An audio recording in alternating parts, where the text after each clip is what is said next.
नमस्कार मेरे प्यारे साथियों, मैं आपकी दोस्त पूजा और आप हैं कोएक्स लर्निंग प्लेटफॉर्म पर। श्रद्धा वाकर मर्डर केस ने पूरे देश के लोगों को दहला दिया है। हर दिन नए नए खुलासों से लोग दंग रह जा रहे हैं।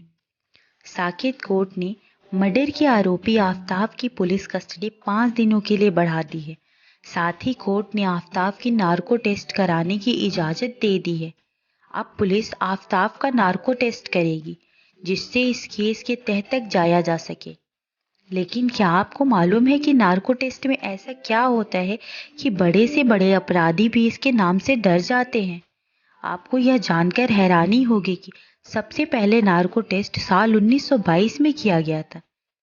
रॉबर्ट हाउस नाम के डॉक्टर ने सबसे पहले ये टेस्ट 2 अपराधियों से सच उगलवाने के लिए किया था।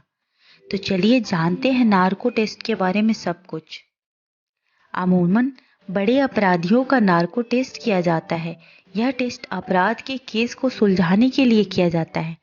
नार्को टेस्ट के लिए कोर्ट से इजाज़त लेनी पड़ती है। बिना कोर्ट के इजाज़त लिए पुलिस नार्को टेस्ट नहीं कर सकती है। अगर करती है तो ये एक क्राइम है। साथ ही चाहे कितना भी बड़ा अपराधी क्यों ना हो, उसकी इजाज़त के बिना उसका नार्को टेस्ट नहीं किया जा सकता है। बता दें कि नार्को टेस्ट बच्चों, बुजुर्गों और शारीरिक रूप से कमजोर लोगों पर नहीं किया जा सकता है। श्रद्धा वाकर मर्डर केस के आरोपी आफ्ताब ने अपनी नार्को टेस्ट कराने की इजाज़त दी थी। कोर्ट ने भी पुलिस को परमिशन दे दिया है। नार्को टेस्ट करने के लिए एक्सपर्ट्स की एक टीम बनाई जाती है। इस टीम में फॉरेंसिक एक्सपर्ट, डॉक्टर, मनोविज्ञान, जांच अधिकारी और पुलिस शामिल होते हैं। साल 2014 में सुप्रीम कोर्ट ने कहा था, बिना व्यक्ति की इजाज़त के नार्को टेस्ट नहीं हो सकता है। टेस्ट के एक्सपर्ट की टीम गठित की जाती है। नार्को टेस्ट में ट्रूथ ड्रग दिया जाता है।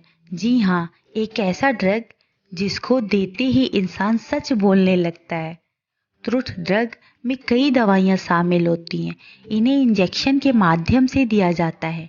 एथेनॉल और सोडियम पेंटाथॉल के साथ साथ कई ऐसे इंजेक्शन लगाए जाते हैं जिससे इंसान आधी बेहोशी में चला जाता है।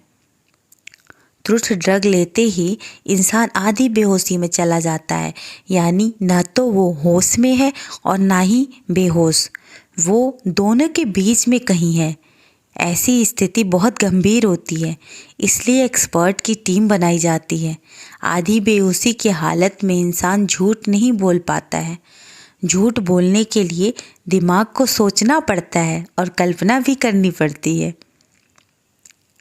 ट्रूथ ड्रग देने के बाद इंसान की कल्पना करने की शक्ति खत्म हो जाती है। वह झूठ नहीं बोल पाता।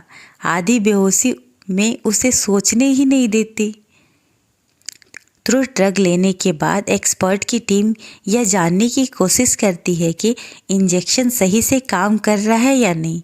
इसके लिए इंसान से पहले आसान सवाल पूछे जाते हैं, जैसे कि उसका नाम क्या है, उसका घर कहाँ है आदि। इसके बाद एक्सपर्ट की टीम उनसे ऐसे सवाल पूछती है जिसका जवाब वो ना में दें। जैसे कि अगर कोई इंसान भारत का है तो उससे पूछा जाएगा कि क्या तुम नेपाल के हो।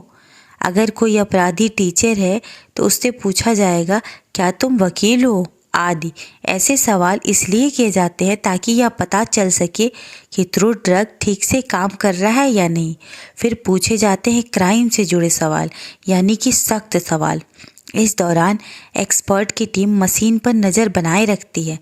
बता दें कि नार्को टेस्ट में एक मशीन का इस्तेमाल होता है जो इंसान के अंगुलियों से जुड़े होते हैं। इस मशीन में इंसान की सभी हरकतों को मॉनिटर किया जा सकता है। कोर्ट ने आफ्ताब के नार्को टेस्ट की इजाज़त दी है। जल्द ही उसका नार्को टेस्ट हो चुका है। इस टेस्ट में पुलिस केस के और नज़दीक पहुंच सकेगी। बता दें कि ऐसा ज़रूरी नहीं है कि नार्को टेस्ट में पूरा सच सामने आ जाए। कई बार अपराधी सच नहीं भी बोलते हैं। देखना दिलचस्प होगा कि आफ्ताब के नार्को टेस्ट के बाद क्या सामने आता है। तो अगर आपको हमारे द्वारा दी गई जानकारी अच्छी लगती है तो प्लीज़ हमारे चैनल को लाइक, शेयर एंड सब्सक्राइब करें। Thank you.